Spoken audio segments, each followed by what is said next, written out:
श्री शिवाय नमस्तुभ्यं। आज मुझे भी ऐसा लगता है मेरा बाबा विश्वनाथ आज विदाई के क्षण पर मुझे लगता है कि मेरा बाबा मुझे वापस बुला लेना, फिर बोलूं। बस इतना कहना चाहता।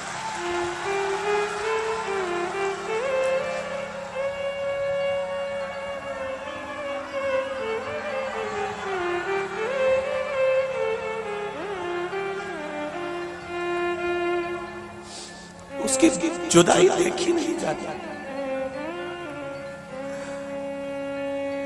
बहुत भीड़ के कारण मैं तो मंदिर भी केवल एक ही दिन गया, उस दिन भी लेके आया था बाबा।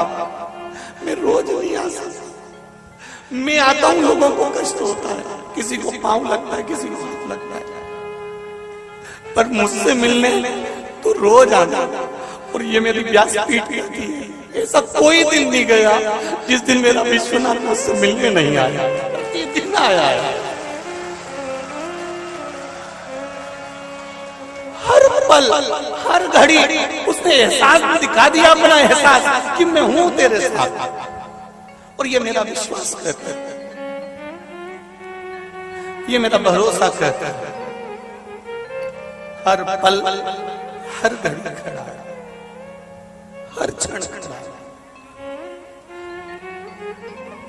मैं आपको कोई धन नहीं दे सकता, कोई दौलत मेरे पास नहीं है, कोई पूंजी नहीं है मेरे पास मैं आपको लुटा सकूं। ईमानदारी से कहूं, इतनी संख्या में लोग आने लगे कि हम आपको पेट भर के भोजन भी नहीं दे पाते, हम बैठने की व्यवस्था भी नहीं दे पाते हैं। कितनी करेगा जजमान, कितनी करेगा व्यवस्था? आप तो लाखों में आ रहे हैं, कितनी व्यवस्था यजमान करेगा, कितनी, पर कोई व्यवस्था नहीं कर सकता। आपकी व्यवस्था तो महादेव करता है और महादेव भी खिलाता है, कोई दूसरा नहीं। इसी की सामर्थ्य नहीं है कि कोई आपकी कोई व्यवस्था करे, कोई व्यवस्था नहीं कर सकता। अगर कर रहा है तो केवल महादेव कर रहा है। इतना जरूर है कि जैसे बेटा जाता है तो वो भी बैग भरकर जैसे माँ बाप भेजते हैं, मेरा विश्वास कहता है आप जब गंगा के घाट से जाएंगे, ये मेरा विश्वास कहता है। मैं नहीं जानता ज्यादा वेद और पुराण को, पर इतना जानता हूं कि मेरा शिव मेरे साथ है, कोई नहीं होता, ये मेरा विश्वास कहता है।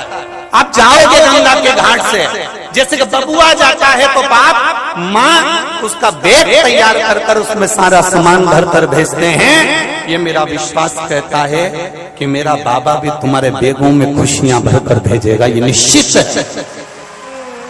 निश्चित। जो आपने 6 दिन परमात्मा को दिए हैं और एक आज का दिन भी आप भगवान को समर्पित कर रहे हैं, ये खाली नहीं जाने वाले। इसका सुख, इसका आनंद, इसका रसतत्व हमें अवश्य प्राप्त होगा। जैसे एक बेलपत्र जैसे भगवान शिव को समर्पित करते हैं तो बेलपत्र का सुख हमको मिलता है।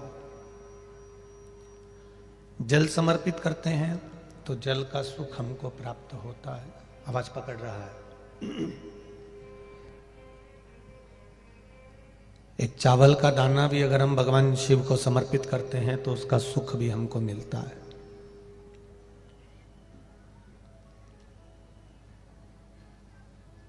केवल परमात्मा की चौखट पर पहुंच भी गए तो उसका एक लाभ अपने जीवन में अवश्य मिलता है। और सरल भाषा में समझ लो तो जैसे कहते हैं ना कि गाय गोबर करती है, तो गाय का गोबर जब जमीन पर गिरता है तो धूल लेकर ही उठता है। उसी तरह आप किसी सतमार्ग की ओर गए हो, धर्म की ओर गए हो, अच्छी जगह गए हो, कथा सत्संग में गए हो, शिव पुराण में गए हो, मंदिर गए हो, देवालय गए हो, या भगवान की शरणागति में गए हो, तो वहां से जब उठकर अपने घर की ओर जाते हो तो खाली नहीं जाओगे। जैसे धूल लेकर गोबर भी उठता है, उसी तरह हम भी परमात्मा की कृपा लेकर ही उठते हैं।